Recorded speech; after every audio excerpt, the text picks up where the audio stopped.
Assalamualaikum warahmatullahi wabarakatuh. Alhamdulillah, alhamdulillahilladzi arsala rasulahu bil huda wa dinil haqq liyuzhirahu 'alad dini kullihi wa kafaa billahi shahida. Asyhadu an la ilaha illallah wahdahu la syarika lah wa asyhadu anna Muhammadan 'abduhu wa rasuluhu la nabiyya ba'dah.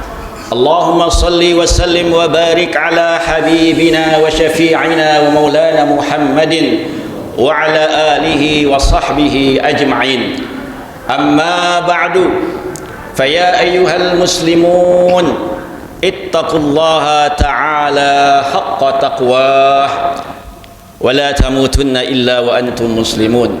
Qala Allah ta'ala fi kitabihil karim, ya ayyuhalladzina amanu ittaqullaha haqqa tuqatih wa la tamutunna illa wa antum muslimun.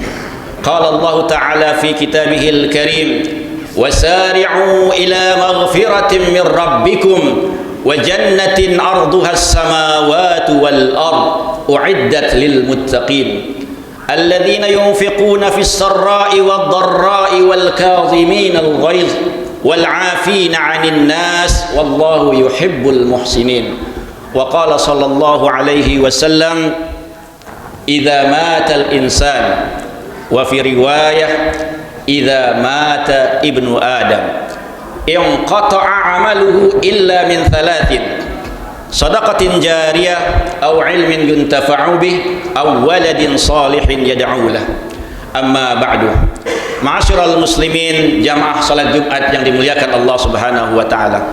Alhamdulillah, mari bersama-sama kita bersyukur kepada Allah Subhanahu wa taala atas nikmat umur, atas nikmat iman, atas nikmat Islam yang hari ini kita diberikan kesempatan oleh Allah Subhanahu wa taala untuk melaksanakan salat Jumat berjamaah. Nikmat yang Allah Subhanahu wa taala berikan kepada kita hamba-hambanya yang senantiasa seringkali melanggar perintah Allah Subhanahu wa taala, yang seringkali menunda ajaran Allah Subhanahu wa taala, yang seringkali kita bermaksiat kepada Allah Subhanahu wa taala. Namun Allah Subhanahu wa taala senantiasa memberikan nikmat karunia-Nya, kesehatan, keberkahan dan semua apa yang telah kita rasakan sampai hari ini. Mudah-mudahan kita senantiasa meningkatkan ketakwaan kita. Mari bersama-sama kita jadikan hidup kita, tujuan kita adalah Allah Subhanahu wa taala, dengan selalu memperbaiki ibadah kita, meningkatkan iman dan takwa kita kepada Allah Subhanahu wa taala. Salawat salam pada baginda Rasulullah sallallahu alaihi wasallam, Rasul agung teladan kita yang merindukan kita semua untuk bertemu dengan beliau di surganya kelak. Dan mudah-mudahan kita termasuk dari golongan umat-umat Rasulullah sallallahu alaihi wasallam yang juga merindukan bertemu dengan Rasulullah sallallahu alaihi wasallam, serta termasuk golongan orang-orang yang mendapatkan syafaat di yaumil mahsyar kelak, mendapatkan naungan, mendapatkan kesempatan untuk menghirup, untuk meminum air telaga Rasulullah sallallahu alaihi wasallam. Amin ya rabbal alamin. Hadirin jamaah salat Jumat yang dimuliakan Allah Subhanahu wa taala. Dari mimbar khatib ini, khatib ingin mengajak dan berpesan kepada kita semua, khususnya kepada diri khatib, untuk senantiasa kita meningkatkan iman takwa kita kepada Allah dengan benar-benar melaksanakan ajaran Allah. Bagi para sahabat radhiyallahu anhum, ketika Rasulullah sallallahu alaihi wasallam mengajarkan atau mencontohkan amalan ataupun ibadah, di antara para sahabat mereka tidak pernah memilih-milih mana yang wajib, mana yang sunnah. Bagi mereka adalah ketika itu dicontohkan Rasulullah, ketika dilaksanakan dan diajarkan Rasulullah, mereka laksanakan, mereka lakukan tanpa harus menunggu, ya Rasulullah apakah ini wajib atau sunnah. Tetapi berbeda dengan zaman sekarang, ya. Maka tema di kesempatan hari ini adalah wakaf, kerinduan yang terabaikan. Kenapa kita membahas tema wakaf dalam kesempatan Jumat kali ini?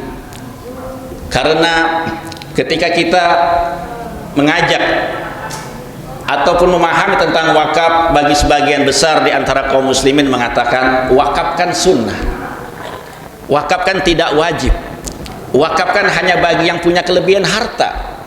wakafkan tidak terlalu seperti zakat. Zakat wajib, wakaf itu sunnah. Ya, jadi banyak yang mengabaikan, ya, mengabaikan wakaf. Maka di kesempatan hari ini mari bersama-sama kita akan kaji sedikit kenapa wakaf adalah amalan yang dilakukan oleh Rasulullah dan dicontohkan oleh para sahabat, dan hampir sebagian besar para sahabat ketika mereka masih hidup dan mereka punya kemampuan harta, mereka semua melakukan ibadah wakaf. Contoh wakaf terbesar Rasulullah SAW adalah Masjid Nabawi yang Rasulullah SAW beli tanah dari dua anak yatim, lalu Rasulullah membangun masjid di atasnya. Kemudian para sahabat radhiyallahu anhum juga membebaskan tanah-tanah mereka untuk perluasan Masjid Nabawi sampai hari ini.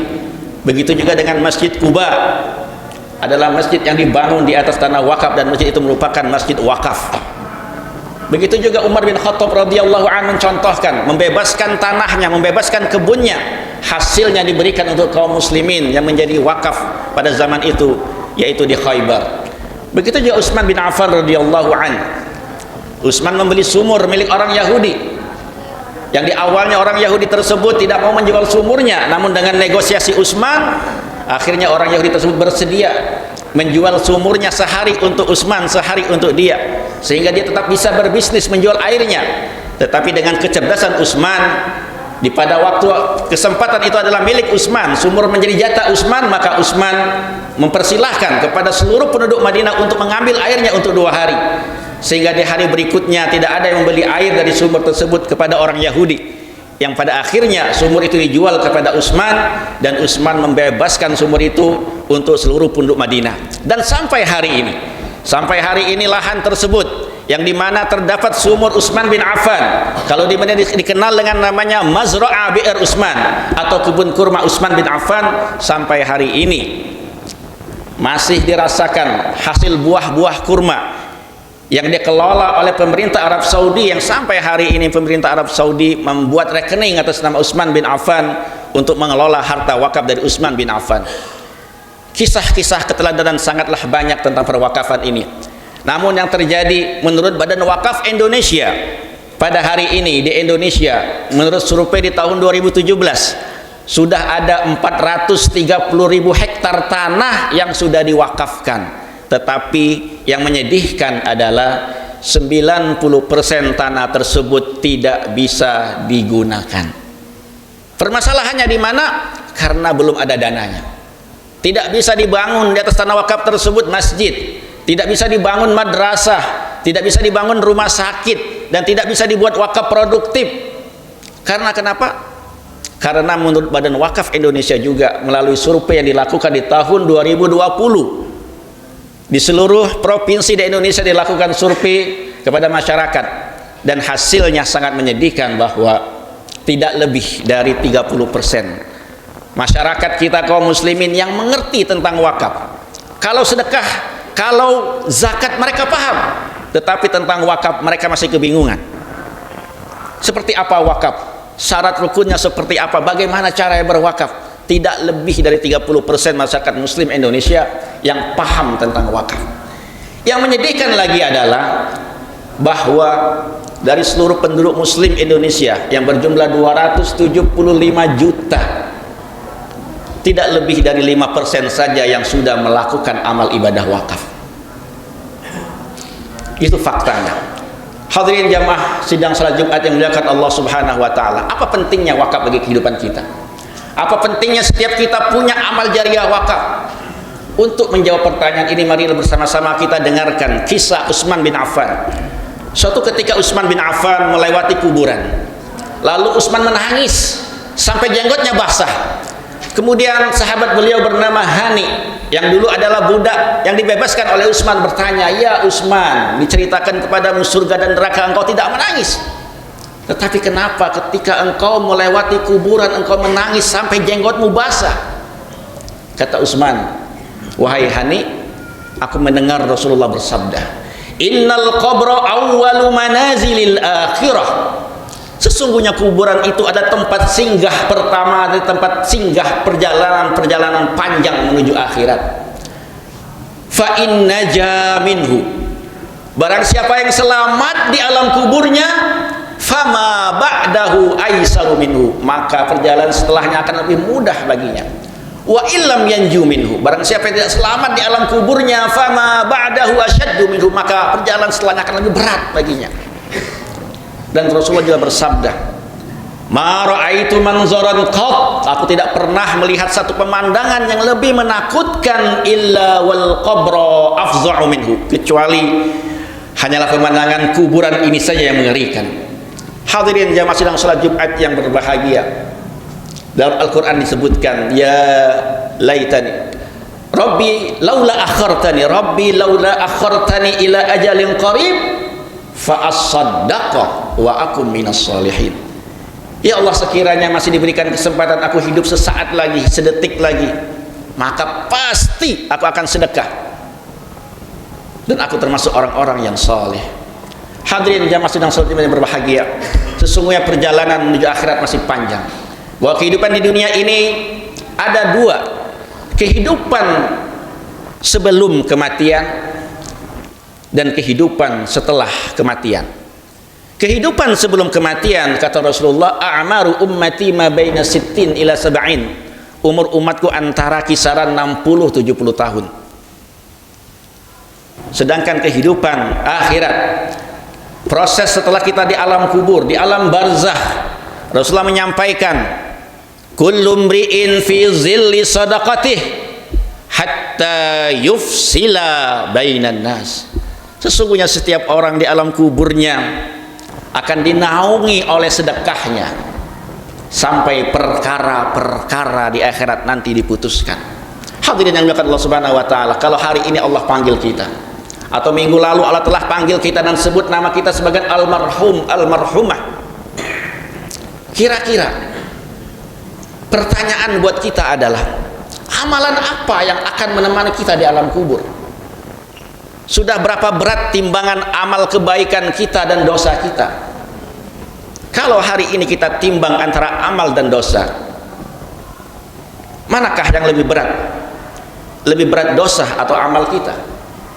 Kalau minggu lalu kita meninggal dunia dan ternyata dosa kita lebih berat daripada amal kita, dan tidak ada amalan yang bisa menambah timbangan kita setelah kita meninggal dunia, maka rugilah kita. Amalan wakaf adalah amalan yang akan terus menambah kebaikan kita setelah meninggal dunia. Dengan kita memiliki wakaf sebelum kita meninggal dunia, maka inilah yang akan menjadi sebab bertambahnya timbangan amal seseorang setelah meninggal dunia. Namun ternyata wakaf masih diabaikan. Saya masih punya anak yang belum selesai sekolah, saya belum beli ini, saya belum punya rumah, saya belum ini, saya belum itu. Kalau saya berwakaf nanti gimana? Al-Quran menggambarkan ketika bicara tentang sedekah, tentang infak, tentang menafkahkan harta di jalan Allah Subhanahu wa taala, ternyata menjadi penyebab terberat orang mengeluarkan hartanya di jalan Allah adalah asyaitanu ya'idukumul faqra wa ya'murukum bil fahsya. Ketika Allah perintahkan, ya ayyuhalladzina amanu anfiqu min thayyibati ma kasabtum wa mimma akhrajna lakum minal ardh, orang yang beriman, nafkahkan di jalan Allah apa yang kalian dapatkan dari hasil kerja kalian dan apa yang kami keluarkan dari muka bumi untuk Allah, untuk umat, untuk agama. Wala tayammamul khabitha minhu tunfiqun wa lastum biakhidhi, janganlah kalian beri yang sisa-sisa yang kalian sendiri nggak mau lirik, nggak mau lihat, kecuali hanya memicingkan mata saja. Wa'lamu annallaha ghaniyyun hamid, ketahuilah bahwa Allah maha kaya lagi maha mulia. Kemudian Allah menggambarkan asyaitanu ya'idukumul faqra, penyebab terbesar kenapa seseorang berat mengeluarkan hartanya untuk Allah, karena setan membisik-bisikkan, menakut-nakuti dengan kefakiran. Jangan infak, jangan sedekah, jangan wakaf, nanti kamu miskin. Ya'idukumul faqra, setan menakut-nakuti kita semua dengan kefakiran, mengeluarkan harta, takut miskin, takut nggak bisa bayar, takut dan seterusnya. Wallahu ya'idukum maghfiratan wa fadla, Allah janjikan untuk kalian ampunan dan fadla. Fadla merupakan bukan hanya kekayaan, keberkahan, kesehatan dan seterusnya, tetapi keluasan rezeki yang luar biasa. Jadi bagaimana kita memandang wakaf? Kalau wakaf dipandang sebagai sebuah kebutuhan bekal perjalanan kita menuju akhirat, maka setiap orang pasti akan memikirkan seberapa banyak bekal yang mau dibawa menuju akhirat. Karena kehidupan setelah kematian ada proses yang namanya hari kiamat. Kita semua setelah meninggal dunia menunggu masa yang panjang terjadinya hari kiamat. Setelah terjadinya hari kiamat menunggu lagi kapan terjadinya hari kebangkitan. Seluruh umat manusia akan dibangkitkan dari zaman Nabi Adam sampai akhir zaman, dibangkitkan dalam keadaan hufatan uratan alatan, dalam keadaan telanjang tanpa alas kaki. Kemudian akan digiring kepada mahsyar, yuhsyaruna. Kemudian semua kita akan digiring oleh Allah melalui malaikatnya kepada mahsyar. Untuk apa? Untuk dihisab. Masa hisab yang panjang. Setelah kita dihisab, disitulah nanti orang-orang yang menunggu hisab akan mendapatkan syafaat dari Rasulullah SAW. Mudah-mudahan kita termasuk umat yang mendapatkan kemuliaan di padang mahsyar, mendapatkan syafaat dari Rasulullah SAW. Setelah dihisab, dihitung kebaikan kita, amal soleh kita, salat kita, sedekah kita, zakat kita, ibadah yang qata', putus amalnya, putus kesempatan kita melakukan amal. Kita nggak bisa lagi hadir salat Jumat, tidak bisa lagi baca Al-Quran, tidak bisa lagi tahajud, tidak bisa lagi melakukan kebaikan-kebaikan, putus, selesai. Tetapi karena cinta Rasulullah kepada kita, karena rindu Rasulullah pengen ketemu kita, karena Rasulullah ingin kita selamat, dikasih satu amalan spesial, amalan yang diabaikan oleh kita semua para umatnya, yang hanya dirindukan oleh mereka telah meninggal dunia saja, untuk kembali ke dunia bisa berwakaf. Hadirin yang dimuliakan Allah Subhanahu wa taala, ada 3 hal. Kita bahas 2 hal yang pertama, yang kedua dan ketiga, yaitu anak yang soleh dan ilmu yang bermanfaat. Anak yang soleh, tidak semua orang punya anak, dan tidak semua orang punya anak yang soleh, dan tidak semua anak mendoakan setiap waktu untuk orang tuanya, dan setiap anak umurnya juga terbatas. Ilmu yang bermanfaat, tidak semua jadi ustadz, tidak semua jadi ulama menulis kitab, tidak semua orang bisa mengajarkan ilmunya, tetapi semua orang bisa berwakaf. Maka Rasulullah meletakkan sedekah jariyah. Kenapa katanya jariyah? Jariyah itu mengalir, terus mengalir, yaitu wakaf. Maka inilah yang akan menambah amalan kita nanti di akhirat kelak.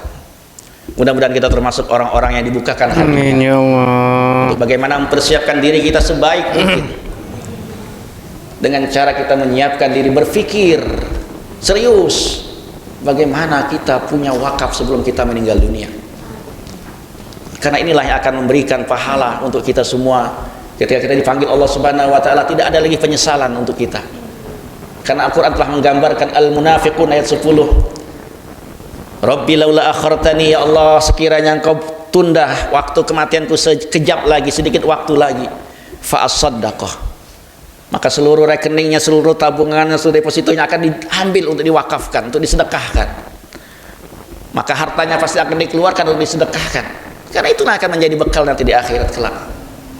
Karena Rasulullah telah menyampaikan setiap kita orang-orang muslim, orang-orang yang beriman akan berada di bawah naungan sedekahnya sampai perkara-perkara diputuskan untuknya di akhirat kelak. Jadi yang bisa menaungi kita adalah sedekah kita, dan tentunya yang utama adalah iman kita kepada Allah Subhanahu wa taala dan amal soleh. Barakallahu li wa lakum fil Qur'anil Karim, wa nafa'ni wa iyyakum bima fihi minal ayati wa dzikril hakim. Wa taqabbalallahu minna wa minkum tilawatahu innahu huwas samiul alim.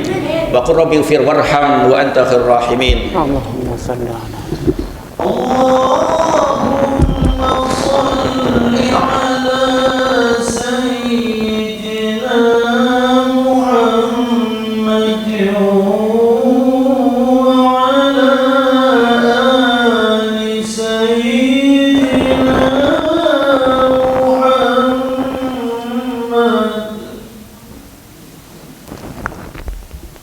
Alhamdulillah, alhamdulilladzi bi ni'matihi tatimmus shalihat. Asyhadu an la ilaha illallah wahdahu la syarikalah wa asyhadu anna Muhammadan abduhu wa rasuluhu la nabiyya ba'dah. Allahumma shalli wa sallim wa barik ala habibina wa syafi'ina wa maulana Muhammadin wa ala alihi wa sahbihi ajma'in. Amma ba'd. Hadirin jamaah salat Jumat yang dimuliakan Allah Subhanahu wa taala. Di khutbah kedua ini saya ingin menyampaikan pesan dari Imam Hasan Al-Basri. Imam Hasan Al-Basri rahimahullah menyatakan dan menyampaikan kepada kita, hidup di dunia ini hanya 3 hari. Hari kemarin yang tidak mungkin bisa kita ulangi. Hari yang telah berlalu adalah hari-hari. Kalau itu adalah kebaikan maka kita bersyukur, kalau itu adalah keburukan dan dosa maka kita minta ampun pada Allah Subhanahu wa taala. Yang kedua adalah hari esok. Hari yang belum tentu kita temui. Dan hari yang ketiga adalah hari ini. Inilah kesempatan kita beramal. Inilah kesempatan kita melakukan yang terbaik untuk alam kubur kita, untuk akhirat kita, untuk perjalanan panjang kita, ya. Perjalanan panjang menuju surga dan menuju neraka. Mudah-mudahan kita termasuk orang-orang yang selamat di alam kubur kita dan selamat dalam proses perjalanan panjang setelah kematian kita. Suatu ketika Umar bin Khattab bersama 10 para sahabat datang kepada Rasulullah dari kaum Ansor. Lalu ada salah seorang Ansor bertanya kepada Rasulullah, "Ya Rasulullah, man aqyasun nas wa akramun nas?" Wahai Rasulullah, siapa sih orang yang paling cerdas dan paling mulia itu? Rasulullah mengatakan, "Aktsaruhum dzikran lil maut." Orang-orang yang banyak mengingat kematian. Kullu nafsin dha'iqatul maut. Setiap yang bernyawa pasti merasakan mati. Khatib akan merasakan mati. Jamaah akan merasakan mati. Imam akan merasakan mati. Muadzin akan merasakan mati. Orang tua kita akan mati. Bahkan orang tua kita sudah mati, sudah meninggal dunia. Anak-anak kita, keluarga kita semua akan mati. Kullu nafsin, setiap orang yang punya nafas, yang bernyawa akan mati, merasakan mati. Wa innama tuwaffawna ujurakum yaumil qiyamah. Mudah-mudahan kita termasuk orang-orang yang disempurnakan amal kita nanti di hari kiamat. Faman zuhziha 'anil nar, barang siapa yang diselamatkan dari api neraka, wa udkhilal jannah, dan dimasukkan dalam surga, faqad faz, maka mereka orang yang beruntung. Mudah-mudahan kita termasuk orang-orang yang beruntung. Musa mengatakan asyadduhum dzikran lil maut, orang-orang yang paling banyak mengingat kematian. Wa asyadduhum isti'dadan lahu, dan orang-orang yang serius sungguh-sungguh menyiapkan kematiannya. Ulaika humul aqyas, mereka orang-orang yang cerdas. Zahabu bi syarafid dunya, mereka pergi membawa kemuliaan dunia. Banyak yang bahagia karena kebaikan dia, banyak yang bahagia karena sedekah dia, banyak yang bahagia karena wakaf dia. Zahabu bi syarafid dunya, mereka pergi dengan membawa kemuliaan dunia, wa karamatil akhirah, dan kemuliaan akhirat. Sedekah membawa kemuliaan dunia dan membawa kemuliaan di akhirat. Mari kita berdoa. A'udzubillahi minasyaitonir rajim. Bismillahirrahmanirrahim. Alhamdulillahirabbil alamin, hamdan syakiran, hamdan na'imin, hamdan yuwafi ni'mahu kafi mazidah. Ya Rabbana lakal hamdu kama yanbaghi li jalali wajhikal karim wa 'azimi sultanik. Allahumma shalli wa sallim wa barik ala habibina wa syafiina maulana Muhammadin wa ala alihi wa sahbihi ajma'in. Alhamdulillahirabbil alamin. Allahumma ighfir lil muslimin wal muslimat wal mu'minin wal mu'minat al ahya'i minhum wal amwat. Innaka sami'un qaribun mujibud da'awat ya qadiyal hajat. Rabbana zalamna anfusana wa illam taghfir lana wa tarhamna lanakunanna minal khasirin. Rabbana hab lana min azwajina wa dhurriyyatina qurrata a'yun waj'alna lil muttaqina imama. Rabbana wa atina ma wa'adtana ala rusulika wa la tukhzina yawmal qiyamah innaka la tukhliful mi'ad. Rabbana 'alaika tawakkalna wa ilaika anabna wa ilaikal masir. Allahumma barik lana fi a'marina, Allahumma barik lana fi a'malina, Allahumma barik lana fi amwalina, Allahumma barik lana fi sairi umurina ya Allah ya Rabbal alamin. Rabbana atina fid dunya hasanah wa fil akhirati hasanah wa qina adzaban nar. Wa sallallahu ala sayyidina Muhammadin wa ala alihi wa sahbihi ajma'in. Subhana rabbika rabbil izzati amma yasifun wa salamun alal mursalin walhamdulillahi rabbil alamin. Assalamualaikum warahmatullahi wabarakatuh.